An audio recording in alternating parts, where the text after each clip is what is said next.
Public ಟೈಮ್ಸ್ಗೆ ಸ್ವಾಗತ. ಇಳಕಲ್ದಲ್ಲಿ ಮತ್ತೆ ಬೀದಿ ನಾಯಿ ದಾಳಿ, ಇಬ್ಬರಿಗೆ ಗಾಯ.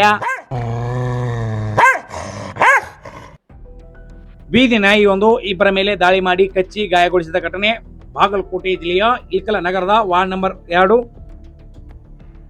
ಕುಲಕರ್ಣಿಪೇಟೆಯಲ್ಲಿ ಶುಕ್ರವಾರ ಸಾಯಂಕಾಲ ನಡೆದಿದೆ.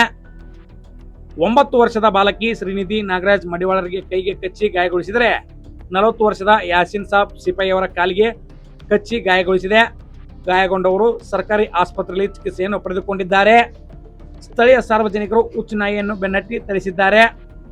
ಸಾರ್ವಜನಿಕರು ನಾಯಿಯನ್ನು ಥಳಿಸದೆ ಹೋಗಿದ್ದರೆ ನಗರದ ತುಂಬೆಲ್ಲ ಸಂಚರಿಸಿ ಸಿಕ್ಕವರ ಮೇಲೆ ದಾಳಿ ಮಾಡಿ ದೊಡ್ಡ ಅನಾಹುತವೊಂದು ಸಂಭವಿಸುತ್ತಿತ್ತು.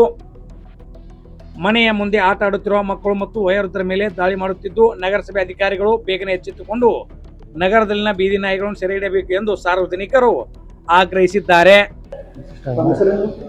ನನ್ನ ಹೆಸರು ಆಸಿಫ್ ಮೌಲ್ಯ ಅಂತ. ಅಂಜುಮನ್ ಸೊಸೈಟಿ ಕಡೆ ಮನೆ ಐತ್ರಿ.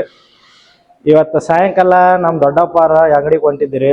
ಅವು ಬೀದಿ ನಾಯಿಗಳು ಭಾಳ ಅದಾವ್ರಿ ನಮ್ಮ ಏರಿಯಾದಾಗ. ಅಂಜುಮನ್ ಸೊಸೈಟಿ ಆಗಲಿ ವಾರ್ಡ್ ನಂಬರ್ 3ದಾಗ ಕಡ್ದೈತ್ರಿ.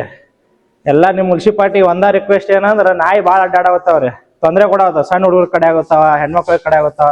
ನಿಮ್ಗೆ ಇಷ್ಟ ರಿಕ್ವೆಸ್ಟ್ ಅಂದ್ರೆ ಅದಕ್ಕೆ ನಾಯಿ ಏನಾರ ಪರಿಹಾರ ಇದು ಮಾಡ್ಬೇಕು. ನಾಯಿ 2 ಮಂದಿ ಕಡ್ದೈತ್ರಿ. ಆಗೈತ್ರಿ ಆಗೈತ್ರಿ. ಮತ್ತು 3 ಇಂಜೆಕ್ಷನ್ ಮಾಡಂತ ಹೇಳ್ರಿ.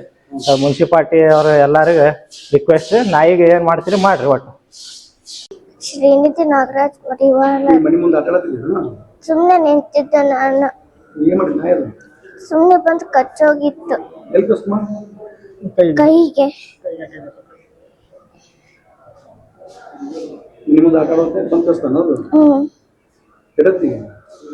ಈಗ ಜಸ್ಟ್